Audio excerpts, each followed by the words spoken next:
You're listening to Forward Faster, bite-sized insights for entrepreneurs. Hi, I'm Sandy Sloan from the Next Core team. I do special events and marketing consulting for them, and I'm here today with serial entrepreneur George Zhang, who has not one, but two companies that have business offices here at Next Core. And we're going to hear all about his journey from one company to the next, why he's been at Next Core, and we're even going to get some great tips from you, George, right, on how to be an entrepreneur. So welcome, George. First, we're really excited to have you here today. Can't believe that you started not one, but two companies and did it pretty simultaneously. Start telling us about your journey with the first company that we'll talk about, which is Leap Foods, a regenerative gourmet mushroom company. As a Chinese American and growing up in a family of doctors, I've always been well aware of the importance of food as medicine and the importance of plant-based diets and the importance of mushrooms. And mushrooms are considered health foods and have been considered health foods for centuries in Eastern Europe and Asia. But the mushrooms that we have available here in the US are buttons and portobellos, and they grow on compost and manure, which they're grown in a way where they are a safe mushroom to eat, but they're nowhere near the epitome of what mushrooms could be. And here in Rochester, with my team of sustainability-minded entrepreneurs and engineers, we saw an opportunity to take the abundant agriculture byproducts like grape pomace and sawdust, and instead of them going to the landfills, upcycling them into organic, remarkable mushrooms. And the substrate that we then grow on, which a lot of the good stuff, the good chemistry is now in the mushrooms, that byproduct, mushroom compost, is then going into local farmers and local compost operations to help build soil. And that's where the regenerative aspect comes in. And I personally have had the mushrooms, and they're quite delicious, and they're also very, very pretty. What is in the future for Leap Foods right now?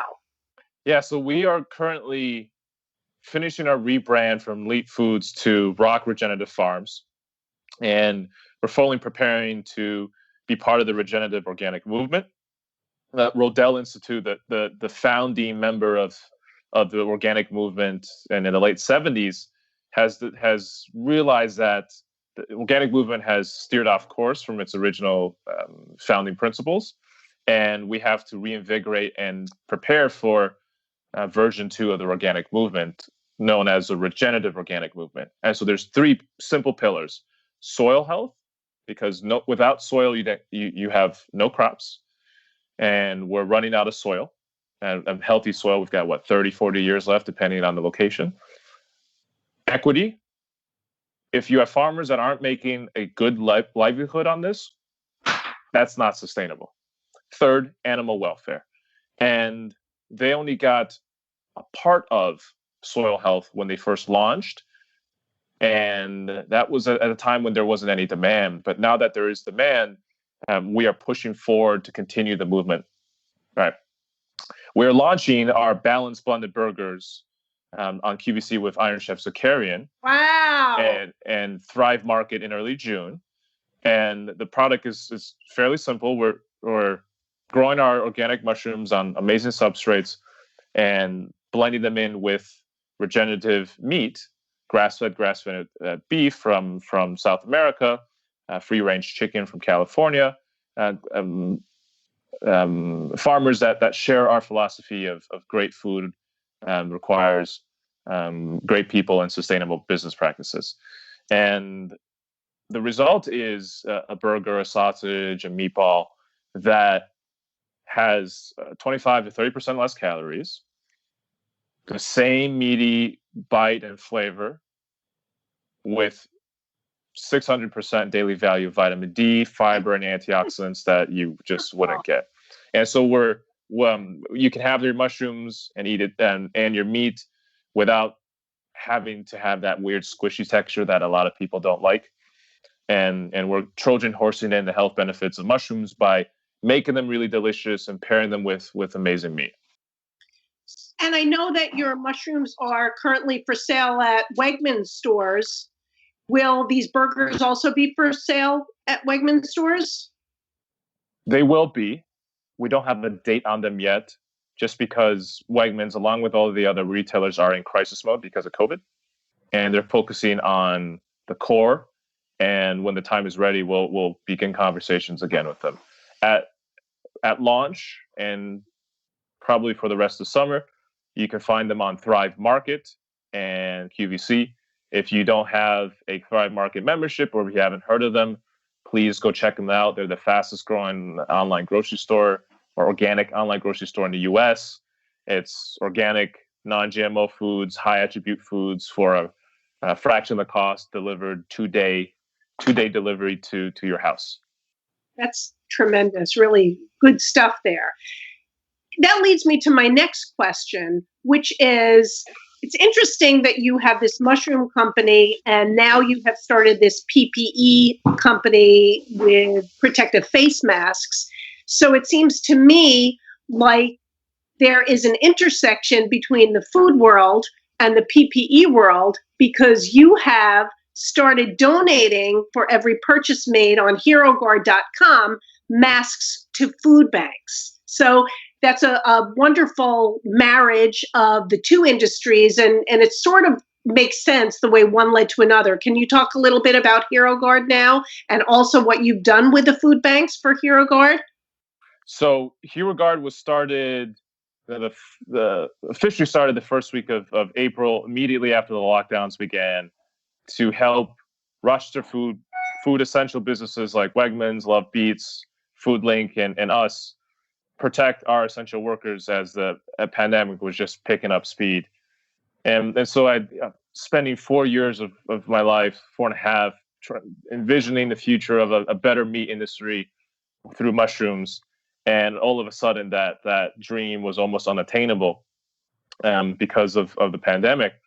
And it dawned on me that in order for our food producers here in the Finger Lakes to be safe, and for my business to continue to be safe and to continue to grow, I had to get no nonsense FDA approved face masks for everyone that needed them. Right? If our community doesn't reopen, there's no business to be made anywhere. Right? So that was the logical choice. And I got a call from my father who said, and this call I'm never going to forget, and I'm going to paraphrase here. My father runs a biotech company in Shanghai. He's a doctor turned Cornell cancer researcher turned biotech entrepreneur. And so I definitely I do think I got the entrepreneur gene from him. He makes my pivots look like small potatoes. But he and his team there were a month and a half ahead of in the pandemic.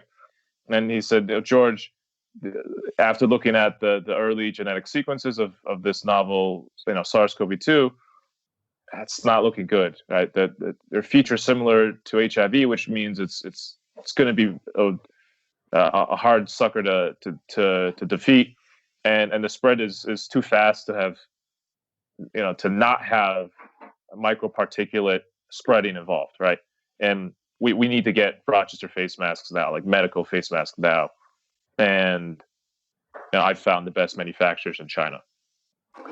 And so really my father takes all the credit for doing all the vetting and heavy lifting on the supply chain side. And so fast forward to mid-April, 150,000 masks in. A lot of those went to Wegmans, and the rest went to the FoodLink, Late Foods, Love Beats, and just thousands of other people in our region, and some people in New York City, just looking to protect their families and businesses. Regarding the food banks and protecting their workers, there's been so much more of an increased need in feeding the hungry because of unemployment and, again, because of this pandemic. So hospitals had already gotten masks. Is that really why you had chosen to work with the food banks? Because they had this need with distribution and increased food insecure households? How did that come about? Yeah, there are for all the noise and fraudulent face masks and newsworthy scary stories, there's also really great entrepreneurs out there that have been able to get surgical face masks to many of the hospitals in need. Now, there were and there still are gaps in the system. This is not something a small handful of private entrepreneurs can take on. This was a government task that, to speak frankly, the government failed on, and many of these hospitals were deficient. But they got those holes filled pretty quickly. And when you look at the data, when I was looking at the data, it made a lot of sense that in a crisis modality, focus was going to be really important. And so that's just that's business planning 101, right? But when you look at the FDA data around a model they had done around infectious diseases like the flu, when you wear masks and 50% of the population wears masks, the infection rate dramatically goes down. And I think it was like 5 to 7x. The closer you get to 80%, infection rate pretty much goes to zero. And there was a recent University of Hong Kong study that in mice that well, not just mice, but lab studies that confirm this mathematical model by the FDA. And so if you look at the numbers, let's say there is some wiggle room and there's some error, and because no one's really done a placebo-blind clinical trial, you're still looking at a cost benefit where the benefit exponentially outweighs the cost, right?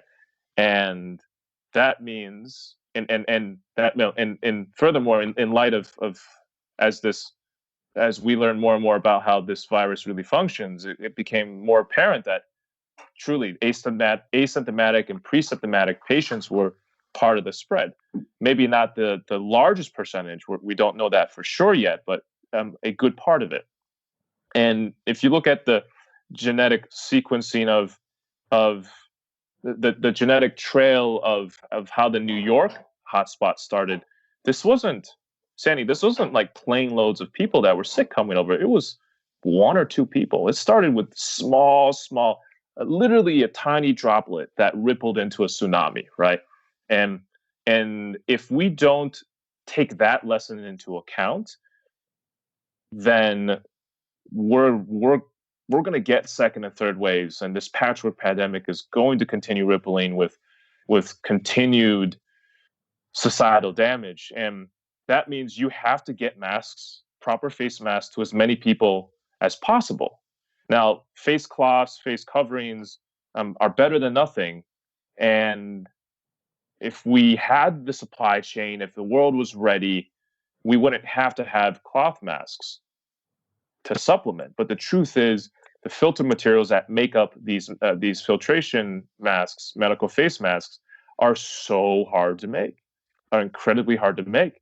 And that supply chain you can't 100x it in even a year. It doesn't exist. The business planning there it's a hard sell to the manufacturers. So what happens to this exponential increase in supply after this pandemic is over, right? And which it will eventually be. If it's a year from now, a year and a half, 2 years, as it trickles on, no investor would put the money in for that increased supply chain if they knew that they couldn't recoup all their investment. So no, not to go on too long there, but that ultimately food banks are underrepresented. They have more people in line, which means more exposure to these heroes that feeding the hungry. And if these heroes, these food bank workers, go down and they get sick, we're talking, Sandy. We're not talking hundreds of people. We're talking hundreds of thousands of people that won't be able to eat. So that was a scary idea, and that sealed it. As far as the food banks go, they really need the help. So it's a great example of an entrepreneur like you doing well by doing good. So I applaud your efforts for that. That's wonderful. Now, I am curious about what went into your decision of housing both of your companies at NextCore. Yeah, very simple. You guys have beautiful offices and flavored water. that is a small reason. On a serious note, that physical. I'm a believer, a big proponent that physical space, the physical space we live in, embody, and spend our lives in, is an important driver for success. Um, if there's a lot of psychological research behind this, but essentially, if your place is nice and built for productivity, you're going to tend to be more productive. But also, it's that camaraderie of being in a space with other risk takers and other entrepreneurs that maybe we're not in the same industry, but in we're in the same life trajectory, right? Right. We've could have gotten jobs anywhere else, but we decided we're going to gamble on ourselves. We're going to invest in ourselves, and we're going to invest in our close circles. There's something incredibly alluring to me about being in that space with other people, because there is a component of luck and serendipity. Right? It's reaching out to people that have done it before and asking for their advice, and maybe not listening every single time, but being able to receive that advice from as many different people as possible, and then correlating that to make your own informed decision. If you're not in a space where you're connected with other people, how do you get those data points? How do you expand your data set? And so that networking component is the reason NextCorp is successful today. It's the reason that you have Y Combinator in Silicon Valley being successful, and the list goes on. And it's the reason NextCorp is going to continue to be amazing for our community, because we need a space as humans to come together and to evolve the areas of our society which we want to improve. So you've met great people, you've Yeah. made great contacts. It's a great space. It's a really wonderful resource here in the Rochester community for everybody. And you mentioned that you are learning from other entrepreneurs. As a serial entrepreneur, you have some tips to give other people that are thinking about going in this direction, doing a startup, doing 2 startups, heaven forbid, at the same time? I do want to clarify that the only reason I'm able to do 2 startups is because on the mushroom side, on the Leap side, we have a brilliant team. Right, we have an amazing CEO. Our operations we're going through the typical growth pains, but we have the right people in the right positions. And our mushroom growing team is our mushroom technicians to our mycologist, and then to our QA is absolutely on point. And so that's allowed me to focus more on business development and product management, which is less labor intensive, you get spurts where it's really, really, really, really busy. But since no one can travel anyways, I'm just doing. I've spent the last two months on Zoom and GoToMeetings. So that from that perspective, it made sense. I would first and foremost say,